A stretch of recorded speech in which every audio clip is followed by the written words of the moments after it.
They say the internet is free, but someone, somewhere, built a second internet, one that's invisible.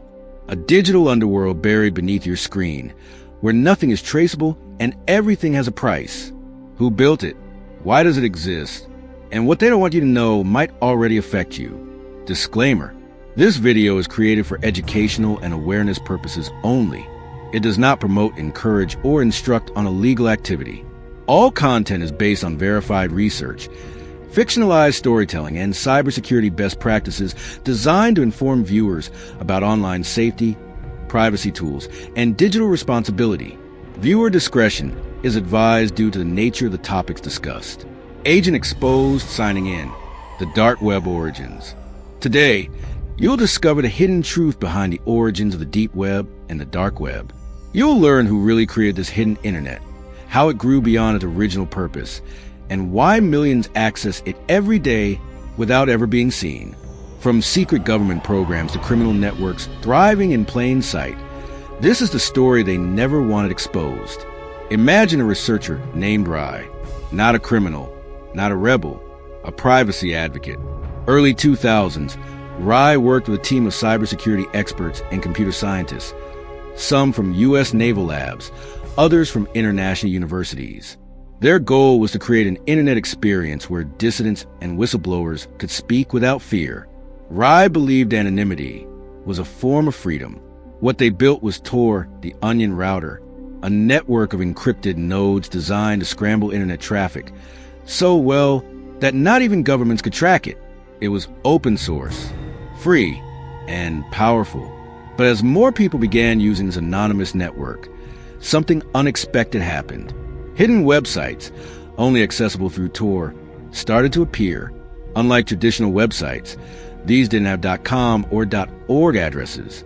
They had .onion extensions and no way to trace their origin. You needed Tor just to access them. Most people think this is the dark web, but that's not the full story. The deep web is everything on the internet that isn't indexed by search engines.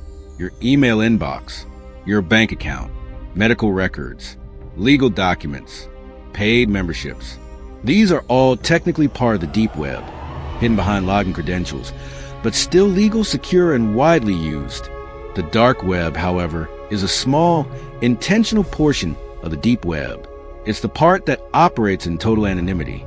It doesn't want to be found. And in many cases, you don't want to know what's there. Rai saw the shift firsthand. What began as a tool for human rights turned into a digital frontier for lawless activity. In the shadows of the same infrastructure that protected journalists and political refugees, other forces emerged.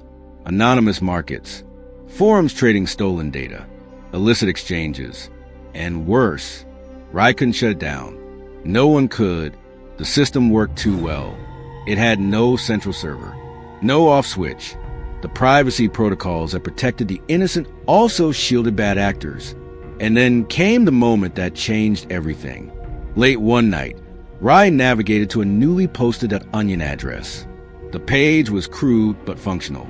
It listed product categories: data, software, tools. One section was labeled simply Human Services. That's when Rai realized this was no longer a tool for protection. It was a marketplace for exploitation. This wasn't an isolated case. Dark web markets like Silk Road, Alphabi, and Hansa emerged and operated for years. They offered drugs, stolen identities, hacking kits, and more, all with built-in escrow services, customer reviews, and refund policies. It was like Amazon, but in the shadows. The encryption behind Tor made it almost impossible to identify the site operators or the buyers and sellers. Law enforcement agencies began investing millions in cyber forensics just to trace activity on a network designed to resist surveillance. Still, the question remained, who governs this space? The answer, no one and everyone. The dark web isn't run by a government. It exists because of decentralized infrastructure. Computers around the world running volunteer nodes, supporting Tor and other anonymity networks. It's a digital free zone where servers operate anonymously and censorship doesn't apply. But freedom without accountability is a double-edged sword. For victims, the consequences are devastating. Cyberstalking, identity theft, financial wipeouts, emotional trauma. Imagine logging in to find your private photos leaked to a marketplace you never heard of, or your entire medical history sold to an insurance scam ring. Real people have lost their jobs, their relationships, even their lives, because someone on the dark web decided to weaponize their data. And the platforms that facilitate these transactions, most don't even operate for profit.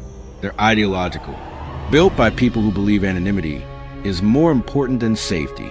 The code that powers the dark web, Tor, I2P, Freenet, it's all open source. Anyone with technical skill can replicate it, host it, modify it. That's what makes it powerful and dangerous. Technically speaking, the dark web functions by bouncing your connection through a network of encrypted relays. Think of it like mailing a letter inside a box.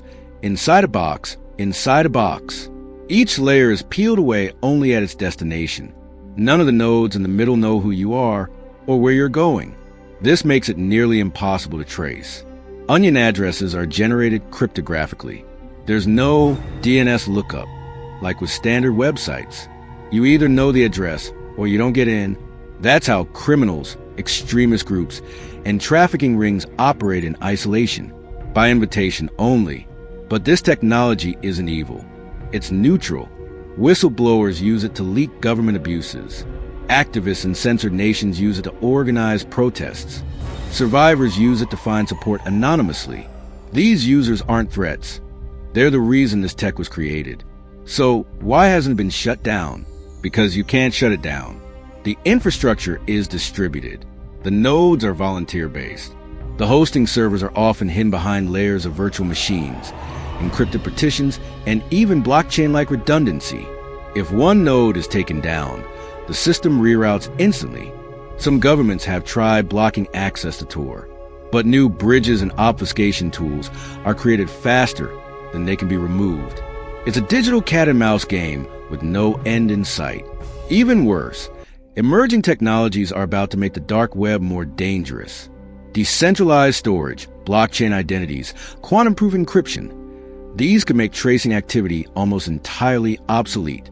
And the risks aren't just theoretical. In recent years, personal health records for thousands of hospital patients were leaked and auctioned anonymously. Financial credentials of children, stolen and dormant, are used years later for fraudulent loans. Malware kits sold on hidden forums infect millions of home routers, turning average users into unwilling accomplices.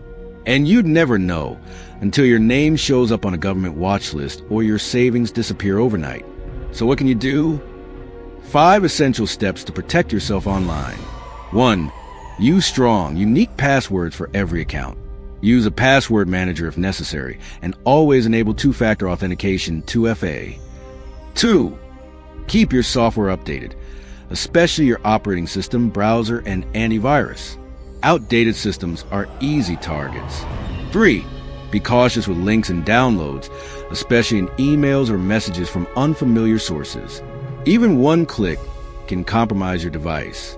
4. Monitor your digital footprint. Use free services like Have I Been Pawned to check if your email or personal info has been exposed in past data breaches. 5. Use a reputable VPN, especially on public Wi-Fi, to help protect your browsing data and reduce tracking from third parties. The dark web is not just a hacker's playground. It's a reflection of us, our brilliance, our shadows, our hunger for privacy, and our weakness for exploitation. Rai's story is not unique. The truth is, the internet's hidden side was never built to be evil. But in a world where every tool can become a weapon, it's our responsibility to understand how it works and how to defend ourselves. Next time, we'll dive into the next evolution, quantum-proof encryption, and how it can make the dark web even more untraceable. If this video opened your eyes, hit like, drop a comment below. What part shocked you the most? And make sure to subscribe and turn on notifications. Your awareness is your greatest protection in a world that's rapidly going dark. Agent Exposed, signing out.